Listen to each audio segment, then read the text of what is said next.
تفسیر ضیاء القرآن جلد نمبر 3 20واں پارہ۔ بسم اللہ الرحمن الرحیم۔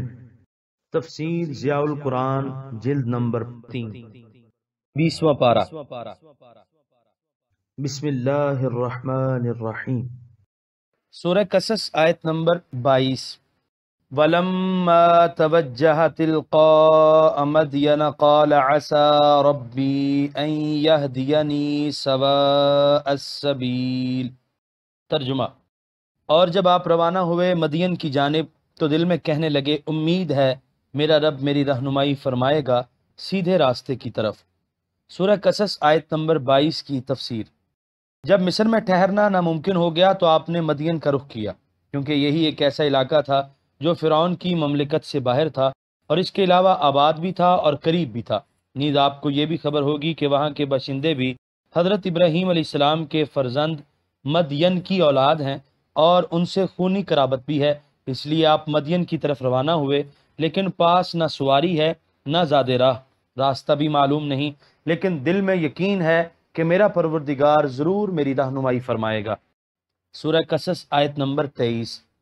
وَلَمَّا وَرَدَ مَاءَ مَدْيَنَ وَجَدَ عَلَيْهِ أُمَّةً مِّنَ النَّاسِ يَسْقُونَ وَوَجَدَ مِن دُونِهِمُ امْرَأَتَيْنِ تَذُودَانِ قَالَ مَا خَطْبُكُمَا قَالَتَا لَا نَسْقِي حَتَّى يُصْدِرَ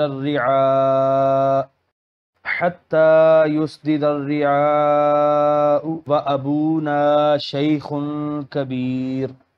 ترجمہ: اور جب آپ مدین کے پانی پر پہنچے تو دیکھا کہ وہاں پر لوگوں کا ایک انبوہ ہے جو اپنے مویشیوں کو پانی پلا رہا ہے، اور دیکھیں اس انبوہ سے الگ تھلگ دو عورتیں کہ اپنے ریوڑ کو روکے ہوئے ہیں۔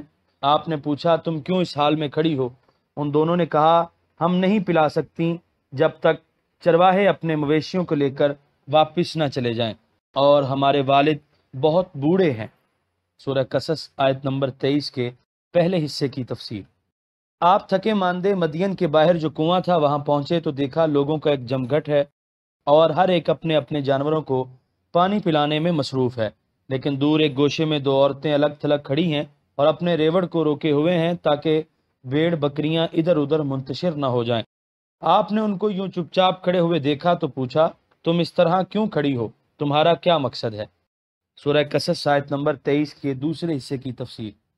ہم نہیں پلا سکتی جب تک چرواہے اپنے مویشیوں کو لے کر واپس نہ چلے جائیں۔ انہوں نے کہا کہ ہم بھی اپنے ریوڑ کو پانی پلانے کے لیے لائی ہیں، لیکن جب تک یہ چرواہے اپنے اپنے جانوروں کو پانی پلا کر چلے نہیں جاتے ہمارے لیے اس بھیڑ میں گھس کر پانی پلانا ممکن نہیں۔ جب یہ چلے جائیں گے تو پھر ہم آگے بڑھ کر انہیں پانی پلائیں گی۔ سورہ قصص آیت نمبر 23 کے بقیہ حصے کی تفسیر۔ اور ہمارے والد بہت بوڑھے ہیں، انہوں نے خود آ کر ریوڑ کو پانی پلانے کی وجہ بیان کر دی۔ سورہ قصص آیت نمبر 24۔ فَسَقَىٰ لَهُمَا ثُمَّ تَوَلَّىٰ إِلَى الظِّلِّ فَقَالَ رَبِّ إِنِّي لِمَا أَنزَلْتَ إِلَيَّ مِنْ خَيْرٍ فَقِيرٌ۔ ترجمہ: تو آپ نے پانی پلا دیا ان کے ریوڑ کو، پھر لوٹ کر سائے کی طرف آ گئے اور عرض کرنے لگے، میرے مالک، واقعی میں اس خیر و برکت کا جو تو نے میری طرف اتاری ہے محتاج ہوں۔ سورہ قصص آیت نمبر 24 کی تفسیر۔ آپ اٹھے، ڈول لیا اور پانی نکال کر ان کے ریوڑ کو سیراب کر دیا۔ آپ کی طبعی شرافت اس کو گوارا نہ کر سکی کہ عورتیں یوں ہی کھڑی رہیں اور دوسرے لوگ اپنے جانوروں کو پانی پلاتے رہیں۔ وہ اپنے ریوڑ کو ہانک کر چل دیں۔ حضرت موسیٰ علیہ السلام کی یہاں کسی سے جان نہ پہچان۔ پاس ہی ایک سایہ دار درخت تھا، ایک غریب الدیار آدمی کی طرح اس کے نیچے سستانے کے لیے بیٹھ گئے۔ اس قسم پرسی کے عالم میں اپنی غریب الوطنی کا شکوہ کرتے ہوئے رحم کی التجا کی۔ اس فقرے کے دو مطلب بیان کیے گئے ہیں۔ انزلتا ماضی کا صیغہ ہے لیکن مستقبل کے معنی میں مستعمل ہوا ہے کہ جو مہربانی تو مجھ پر فرمانے والا ہے مجھے اب اس کی اشد ضرورت ہے، اور دوسرا معنی یہ کہ جو مہربانی فرمانے کا تو نے فیصلہ فرمایا ہے اس کی طرف میں سخت محتاج ہوں۔ سورہ قصص آیت نمبر 25۔ فَجَاءَتْهُ إِحْدَاهُمَا تَمْشِي عَلَى اسْتِحْيَاءٍ قالت ان ابی یدعوک لیجزیک اجر ما سقیت لنا فلما جاءه وقص علیہ القصص قال لا تخف نجوت من القوم الظالمین۔ ترجمہ: کچھ دیر بعد آئی آپ کے پاس ان دونوں میں سے ایک خاتون شرم و حیا سے چلتی ہوئی اور آ کر کہا، میرے والد تمہیں بلاتے ہیں تاکہ تم نے ہماری بکریوں کو جو پانی پلایا ہے اس کا تمہیں معاوضہ دیں۔ پس جب آپ ان کے پاس آئے اور اپنا واقعہ ان کے سامنے بیان کیا تو انہوں نے تسلی دیتے ہوئے کہا، ڈرو نہیں، تم بچ کر نکل آئے ہو ظالموں کے پنجے سے۔ سورہ قصص آیت نمبر 25 کے پہلے حصے کی تفسیر۔ تھوڑی دیر گزری ہوگی کہ ان دو عورتوں میں سے ایک آئی، اس نے حضرت موسیٰ کو اپنے والد کے خیال سے آگاہ کیا کہ وہ آپ کو پانی پلانے کا معاوضہ دینا چاہتے ہیں اور ساتھ چلنے کی دعوت دی۔ جب وہ خاتون آئی تو کس طرح آئی، اس کو خصوصی طور پر بیان کیا تاکہ امت مسلمہ کی بچیاں اس سے سبق سیکھیں۔ فرمایا، شرم و حیا کی چادر اوڑے شرماتی لجاتی ہوئی آئی۔ عمر بن میمون کہتے ہیں، یعنی وہ ان عورتوں کی طرح نہ تھی جو مردوں کے پاس بڑی بے باکی سے آتی جاتی ہیں اور انہیں کوئی جھجک محسوس نہیں ہوتی۔ اگرچہ علماء کا اس میں اختلاف ہے کہ ان لڑکیوں کے والد کا نام کیا تھا، لیکن اکثر مفسرین کی یہی رائے ہے کہ یہ حضرت شعیب علیہ السلام کی صاحبزادیاں تھیں۔ بائبل میں بھی یہ واقعہ تقریباً اسی طرح مذکور ہے۔ سورہ قصص آیت نمبر 25 کے بقیہ حصے کی تفسیر۔ تم بچ کر نکل آئے ہو ظالموں کے پنجے سے۔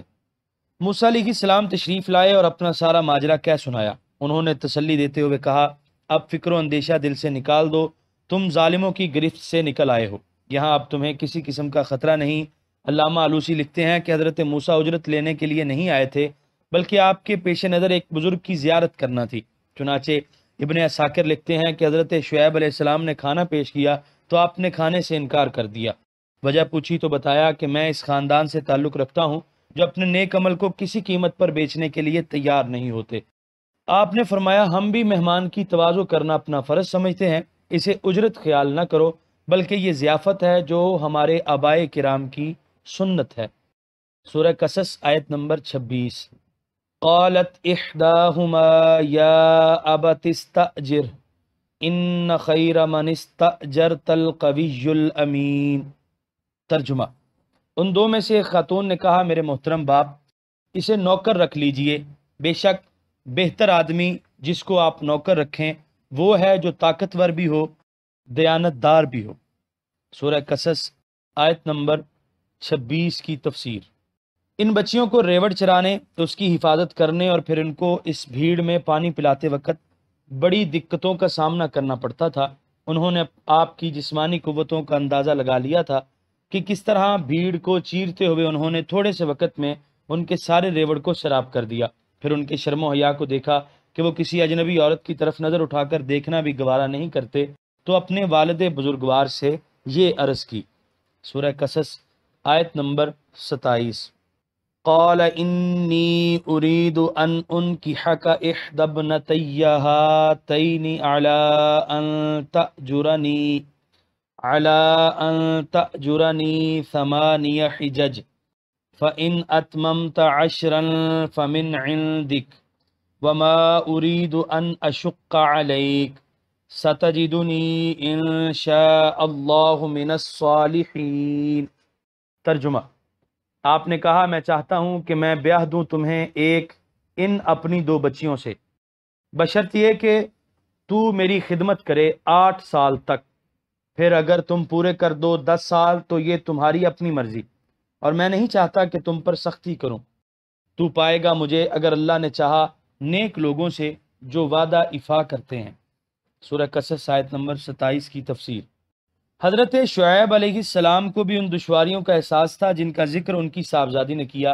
اولاد نرینہ نہ ہونے کی وجہ سے جو ان بچیوں کو مال مویشی کی حفاظت، گھر بار کا انتظام اور دیگر ذمہ داریاں انجام دینا پڑتی تھیں، اس سے آپ کو یقیناً بڑی کوفت ہوتی ہوگی۔ حضرت موسیٰ کی داستان سن کر ان کے حسب نسب سے آپ آگاہ ہو گئے تھے، چنانچہ آپ نے موسیٰ سے کسی مناسب وقت پر اس امر کا اظہار کیا کہ اگر تم یہاں 8-10 سال ٹھہرو اور میرا دست و بازو بننا منظور کرو تو میں تم کو اپنی ایک بچی کا نکاح کر کے دے دوں گا، یہ تمہارا میرے گھر میں ٹھہرنا آسان ہو جائے گا۔ موسیٰ نے اپنی رضامندی کا اظہار کیا چنانچہ آپ نے ایک بچی کا نکاح ان کے ساتھ کر دیا۔ آیت کے الفاظ صاف بتا رہے ہیں کہ یہ گفتگو محض بطور مشورہ ہوئی، اس گفتگو سے نکاح منعقد نہیں ہوا تاکہ وہ مباحث یہاں چھیڑے جائیں جو عموماً اس آیت میں بیان کیے جاتے ہیں۔ سورہ قصص آیت نمبر 28۔ قال ذلك بینی وبینک ایما الاجلین قضیت فلا عدوان علی واللہ علی ما نقول وکیل۔ ترجمہ، موسیٰ نے کہا یہ بات میرے اور آپ کے درمیان طے پا گئی، ان دو میعادوں سے جو میعاد میں گزار دوں تو مجھ پر کوئی زیادتی نہ ہوگی، اور اللہ تعالیٰ جو قول و قرار ہم نے کیا ہے اس پر نگہبان ہے۔ سورہ قصص آیت نمبر 28 کی تفسیر۔ موسیٰ علیہ السلام نے ان کی یہ شرط منظور کر لی، لیکن کہا کہ ان دونوں میعادوں میں سے جو میعاد میں اپنی مرضی سے پوری کر لوں آپ کو اعتراض نہ ہوگا۔ اس وعدے کو پختہ کرنے کے لیے آپ نے واللہ علی ما نقول وکیل کے الفاظ فرما دیے۔ یہاں پر 20ویں پارے کا 6واں رکوع مکمل ہوا۔ آپ دیکھ رہے ہیں PATF Islamic info YouTube channel. مزید اسلامک ویڈیوز کے لیے ہمارا چینل سبسکرائب کریں۔